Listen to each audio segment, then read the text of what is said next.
can swing, and them birdies can sing. If them pigs could fly, maybe they'd fly away from me. And them kind of monkeys can swing, and them birdies can sing.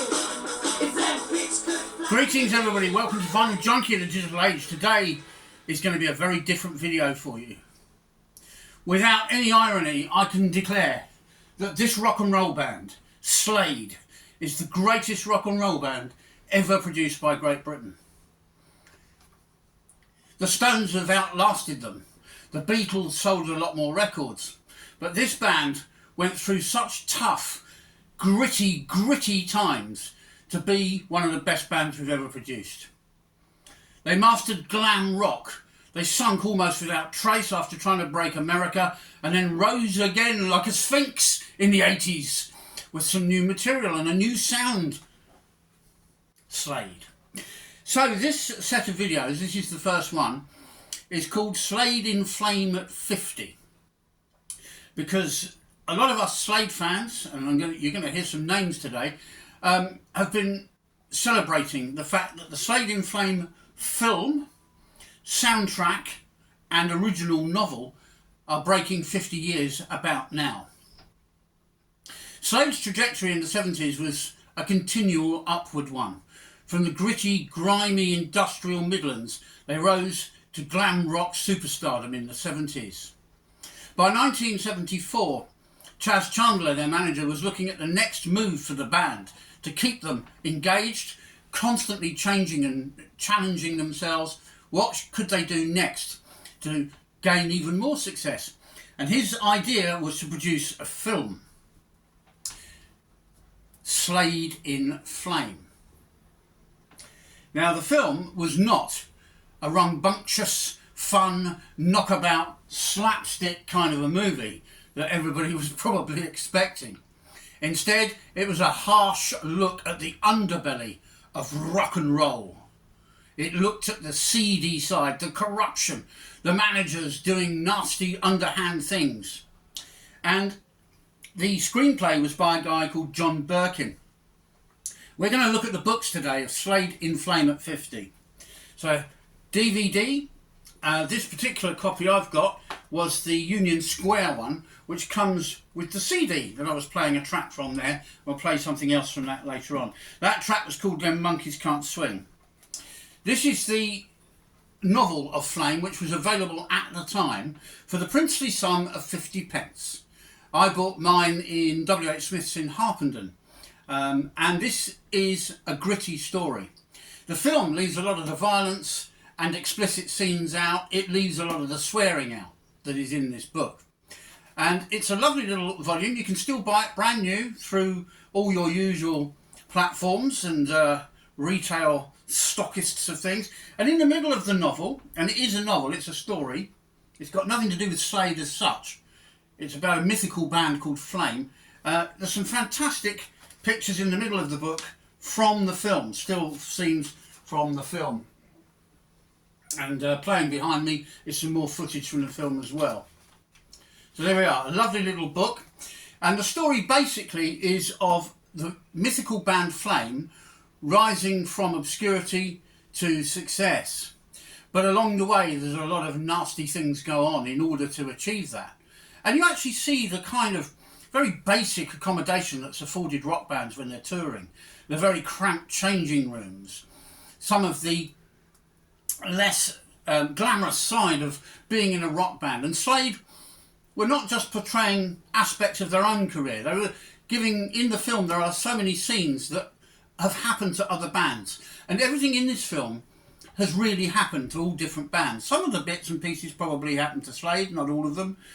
And it confused the fans. The fans were very confused by the reality of the book and the film compared with their favourite rock band, Slade, who they saw almost, like I did, as buffooning clowns. Of course, I was about 15 around about this time, moving on to 16 in 1975. And the film, the book and the soundtrack album, which we have here, this will be reviewed on a separate video, put me in Slade heaven. The film at the time didn't do particularly well, but later was hailed as a classic, and most notably in this 50th year of some of the products being available, Mark Commode hosted a filming event in Ireland recently to celebrate Slade In Flame at 50. And many other highly respected journalists, some of whom I'm going to quote shortly, have commented on this film in various ways. So, moving swiftly on from that book, the original novel, well worth getting. When you read it, and then watch the film, if you've never done either of those before, you'll find the film leaves quite a lot out. One of the scenes depicts somebody having his toes chopped off. There you are. Spare that from the children. So 50 years later, there's a whole gang of us Slade fans from all over the world. Australia, America, Germany, right across Europe, Eastern Europe, of course, the United Kingdom, from Scotland, all the way down to Cornwall. Slade fans are all over the world, and Slade are still highly cherished, beloved and respected all over the world. Their film, however, wasn't. It didn't hit the highs that it was expected to. The soundtrack album did well, it became a top 10 hit, and the book was very popular. It sold 250,000 copies, which the publishers at the time, Panther, said was the highest sales they'd had for any paperback book. Isn't that remarkable? Well, through the Slade Forum, I'm very fortunate to have some really good friends, people I've not met face to face, but who I've engaged with and connected with. And I'm going to quote some of their comments about the film and the music from the books. So, anyway, wind forward 50 years from John Pidgeon's novel based on the Andrew Birkin screenplay for the film, and we come to 2024. And we have good friend Ian Edmondson and his colleague Chris Selby. They run the Slade Forum. They also run a company called Noise Recordings and Publishing, I think it's called. They produce books, they've done some recordings of different Slade associated projects. And if you go online and have a look at their, and I hate saying that by the way, but it's the only way, have a look at the books that they've produced. If you go on one of the big retail sites and just type in the Noise books, and you'll see there's lots of books to choose from. And we're celebrating two of their books right here, right now. This one is called Whatever Happened to Flame, which is a bit of a play on one of Slade's album titles. Quite clever, I thought. And basically this book takes us 50 years from this one. It picks up what happened to Flame, mythically, it's all fiction, all those years later. Where are they now, you might ask? So there's some interesting things in this book. It moves the story on. It doesn't just hark back. You've got twists and turns you don't expect. You've got some very, very clever goings on that nobody expected, and a right twist at the end. I'm not going to say too much about it because I've been warned by my good friend Ian and co-author not to give away any spoilers, which is, I've got to respect that, haven't I? I work with these guys and they support me and I support them, so got to work with them. This book is only available through November and then it will be deleted. In fact, it might already have been deleted. I opted for the hardback because I'm a hardcore Slade fan, if you see what I mean. So there we are. To celebrate the 50th anniversary, they produced a sequel novel, which is not available. I think they've already deleted it actually, but look it up anyway, see if you can find a copy. There might be some turning up on eBay in times to come, and I do believe they're going to be putting up for auction some proof copies of the book. So if you're keen, have a search, have a play on your favourite device and see what you can find. It's an excellent little book. And as you can see, the back cover is very much an authentic replication of the original back cover of the original novel. So these two books go very well together. I've read both all the way through in my time, and they're fantastic. Now, a book that's available for a lot longer is Slade In Flame at 50. This is a number of interesting things. It's a reference book as well as being a celebration. It includes lots of things you might not expect from a book about a film, to be honest with you. But anyway, we'll just play another track first. We're going to play you track 6, which is my personal favourite song.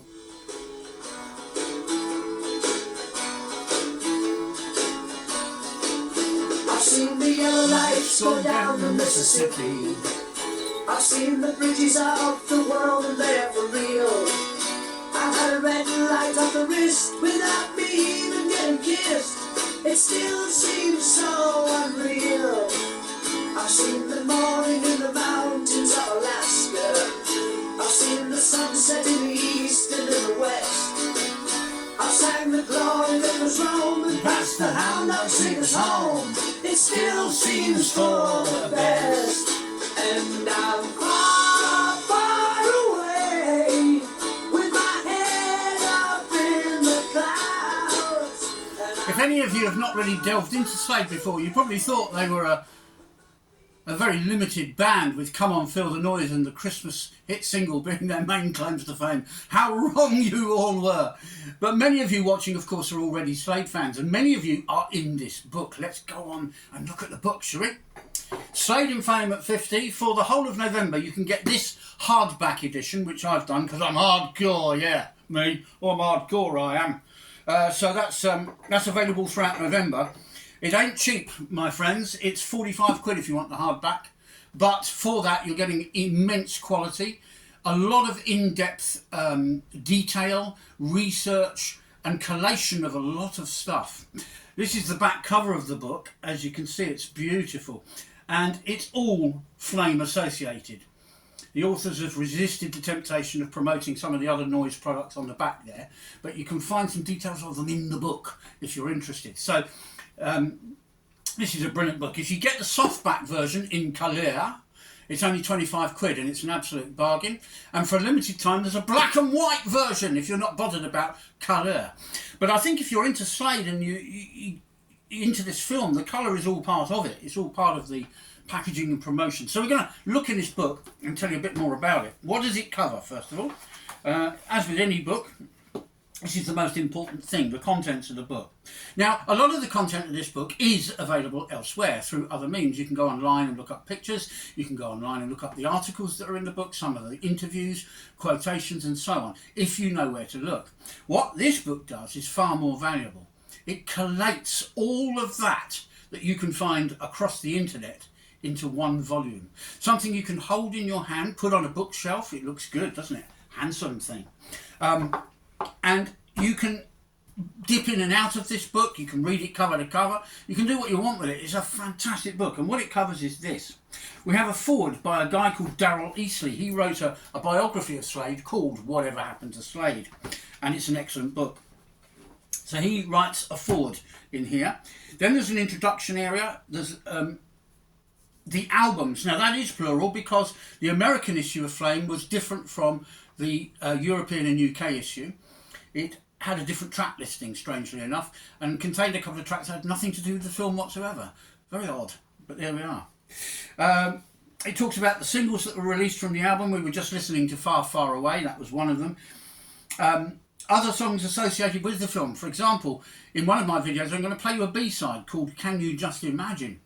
That is Noddy's lyric about the experience of making a movie. We've got other songs associated with the film. We've got an article in here about the book. Okay, so we'll go to... I'm going to read you a bit of Darrell Easley's foreword first. I almost forgot. This is what Darrell Easley says. And there, of course, lies the fundamental issue with the film. So many of those who felt Slade were their band simply didn't understand it. One of the greatest films to be made by a pop turn. Exactly. A film that's appreciated latterly rather than formally.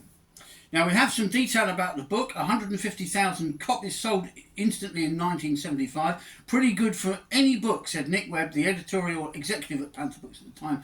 It went on to sell a lot more than that.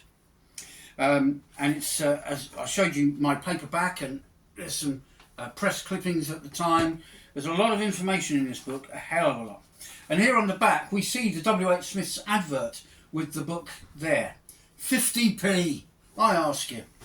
Right, moving on. So we go on to talk about the book, as I said, the script, and there is an extract from the script in the book here. The Flame cast. There were some amazing actors in Flame who weren't amazing at the time but went on to better things. And then there was some tragic actors in the film as well, as we will discover when we talk about the film itself. and that'll be another video. The people surrounding the film, the history of Flame the film, the locations they used for filming, some very industrial ones I remember from watching the movie. The Slade In Flame press book, lots of press cuttings are in here, in this book. The London film premiere, there were some amazing people went to that. We'll come to that when we talk about the film. Not least, my wife's favourite artist, Susie Quattro, was there. There you go. Name dropping already, aren't I? Oops. The album, film and tour timeline, the 1975 tour programme is reprinted in here. The unofficial show souvenir. The images, the guitars, Fanning the Flame guitar. That's somebody's actually made a flame-shaped guitar because the original guitars used in the film got destroyed. Some on purpose, by the way. That's another story for another video. There's stuff about the memorabilia that was available. There were some tankards made from pewter. Slade In Flame tankards. Interesting. You fill them up with beer and put the flames out or something. Quench the thirst.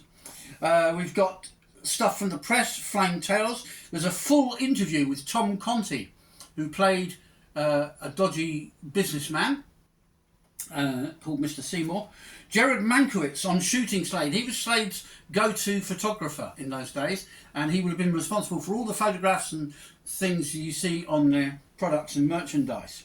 An interview with Don Powell, the drummer of the band, who had been recovering from a near-tragic road accident which left him with very poor memory. They had to be careful what scripts they gave him to use in the film. But he came across as one of the most natural of the Slade band as an actor. Ian Gilchrist, when Flame rocked the box set. Oh, interesting. We've got Steve Megson about dressing the parts, and this is about the costumes used in the film. The Flaming Adventures of Richard Cox. That's another story for another video. What you said about the album, we're coming to that. Your Flame moments, your favourite scenes. What came next? And then we have an afterword, a bibliography, and websites, and thanks for various things. So, we're going to go to some of the comments. Now, whilst I'm doing this, I can show you how lavish this book is. I mean, it's just rich with detail, lots of dialogue, lots of explanation, behind the scenes stuff. It's just full of wonderful, wonderful moments, this book. It's just a fabulous book. So as I say, 25 quid for the softback, 45 quid for the hardback. I mean, do I sound like I'm trying to sell it to you? Perhaps I am. I'm reviewing it, but I actually love it so much. But then I hardly ever review anything I don't love, do I? So yes, I am selling it to you. There you go. I'm saying get out and get this book. You know you want it. And watch the movie and listen to the soundtrack. And if you're new to Slade, you will be very pleasantly surprised. As I say, this is the first video, the books, but later we will do, next week we'll do video number 2, which I think will be the soundtrack, the music of the film, and of course the third video will be the film itself. Now in this book we have a massive section of contributions from friends of mine, people on the Slade forum, and from the press. We've got people like Arthur Leslie, who said of this, it's unusual to hear an album with so many quality tracks. Each song was good enough to be released as a single, he says. Jeff Lake, a man I very much admire and respect, this is the soundtrack to what is the most probably the best rock movie ever made. There's lots and lots of comment in this book.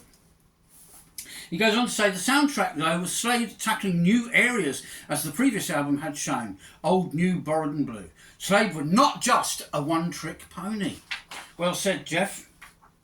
Then we come to Barry Green. He says, I usually cited Slade Ed as my favourite Slade album, but I firmly believe their most complete album and their most well-crafted songs are indeed those on Slade In Flame. How Does It Feel is a standout track that could justifiably be called a classic.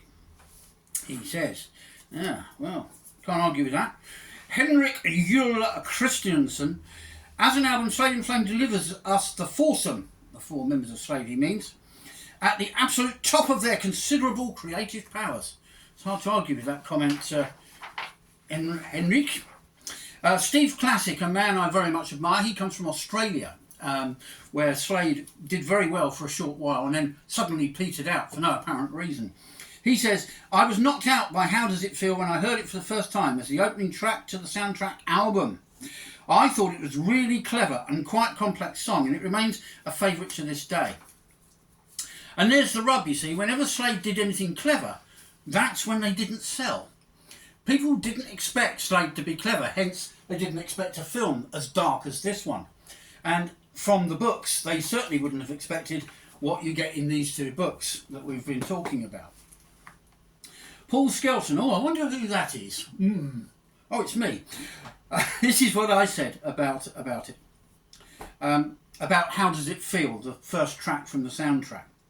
It fitted the film and soundtrack album perfectly, but I still think one of the rockers to follow up on Far, Far Away would have scored Slade a much bigger hit than How Does It Feel. It fitted well into the album and the film, but I felt as a single there were better choices. There you go. So I'm in this book as well. I hope that hasn't put you off. Steve Classic, we come back to him. Great guy. Slade's Finest Post. This is Far, Far Away he's talking about, the track we've just been listening to actually. Slade's Finest Post heyday single, just a brilliant song in every way, and it works magnificently as the opening track from side 2 of the album. Skelly the Boy, that's me again. That's under my Slade Forum pseudonym. In my top 10 best songs ever, Far, Far Away is sheer genius. It's an acoustic track which sounds so heavy. Well done, Don Powell. Yeah, the drumming on it is incredible, Far, Far Away, I agree with that. This Girl, these are songs from the soundtrack in case you're wondering what I'm blethering on about. My good friend Ian Edmondson, who co-wrote this and helped collate this, he writes about the track This Girl, another rather silly word game, but it has one of their more intriguing backing tracks with the funky clavinet sound and the horns giving them a new dimension as a band. Well, that sounds like a hint to play that one, doesn't it? I think so. Let's have a look. This Girl, what number do we want for that? Track 7. Right, let's have a bit of This Girl before we finish off. There we are. That should be it.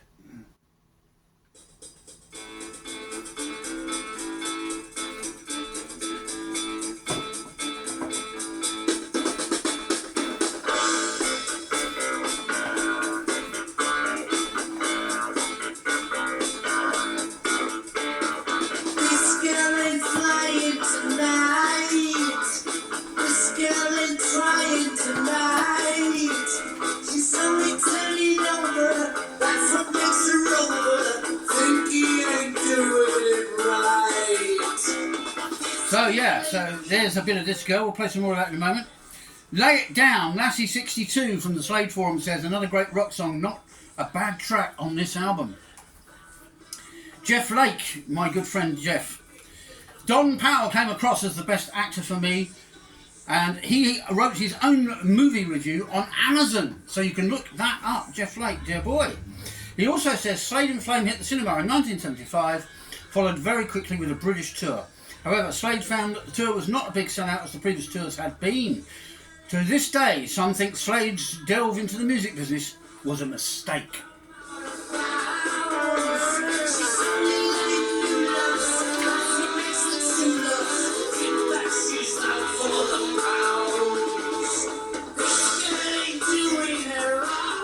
Now, a lot of us chose our favourite scenes from the film, and these were collated specially for this book, so this is an exclusive. You won't find this easily online anywhere. Nick Rain says, I like it when Noddy Holder, who plays Stoker, is out with his pigeons. Kevin Crouch quotes the roadie Russ in the film as saying, you don't want me for a roadie, you just want me bloody van. John Vintress likes the pigeon loft scene, John Bradley, when they sing Far, Far Away. Howard Crossley, when they sing This Girl as the Undertakers. That's this. Listen to the guitar work on it.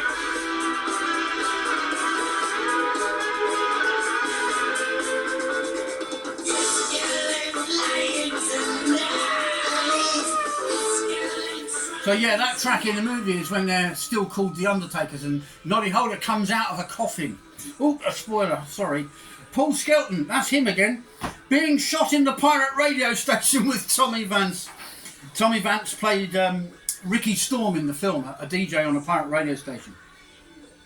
Steve Classic notes, I think casting Tom Conti in the role of Robert Seymour was an excellent move. He inhabited the character with a sense of aloofness and demonstrated a ruthlessness that back in the old days went hand in hand with a successful business career. Yeah, Conti managed to be very oily and slimy in the movie, I hasten to add. Dragula, he's from Germany. Dave has nodded he was used to doing acting on stage every night as the front man of the band, and for a very long time. And H has not seemed to have a natural talent in his acting. His roles seem to reflect his real character quite a lot. Beatle Ed 2021, a quality film and one of the best illustrations of the underbelly of the music business that's ever been put on celluloid. And finally we come to Jeff Banging Man Lake, that's Jeff Lake again. On the forum he's called the Banging Man, you know, name dropping. In a lot of ways it destroyed their career, he says. So a play out on this. Lay It Down on the Line from Slade In Flame. A beat on the drum, a drum on the beat, a change in the key. There we have it, folks. By pitching my seat, a beat on the drum has got to be there. The rise in my voice, a spring on my chair. A ring on the pole, a chord on the ring. Anyway, this video wasn't really about the music, but I did manage to play you some, so well done me. We'll rock out on that one, Lay It Down on the Line, and these are therefore the books. These two here, this one here. This is the one I think is one of the best rock and roll books you could ever buy, even if you're not particularly a Slade fan, but you quite like the movie, maybe you quite like the album. This is a book to get. It's as comprehensive as the Noise Slade discography book was, if not more so. It's bright, it's colourful, it's full of detail and information. I can't wax on lyrical enough about this book, and I have so much esteem for the people behind it. And also the same two guys who wrote the sequel, Whatever Happened to Slade Whatever Happened to Flame. So there we are, that's the first of our 3 videos. As I said, the next one will be about the music, and then we'll do one about the film itself. Thanks for watching and viewing this video. Hope you enjoyed some of the other 63 videos I think we've got on the channel now. Vinyl Junkie in the Digital Age, yeah. And if you want to subscribe and help build my numbers, then that is free. It doesn't cost you anything. And this video is free, it doesn't cost you anything to watch this either. Imagine that. And imagine what you'd have to pay at one of the modern day cinemas to go and watch this movie. Oh my word, it does not bear thinking about. Over and out everyone, keep on rocking!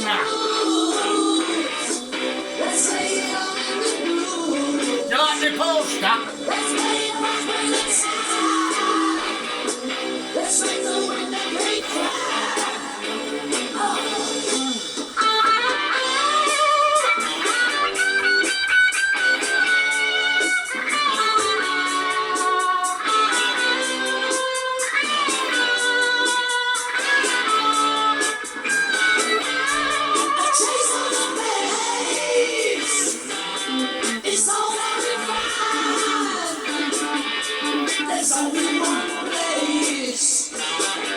So watch for the sun. Let's lay it down on the line.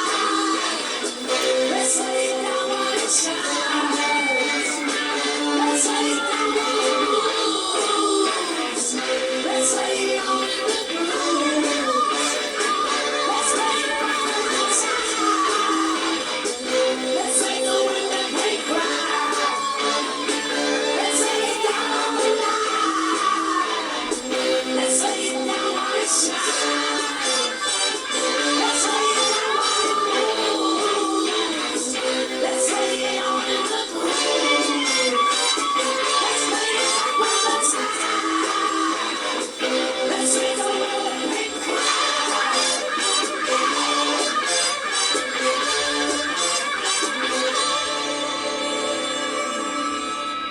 That's all, folks.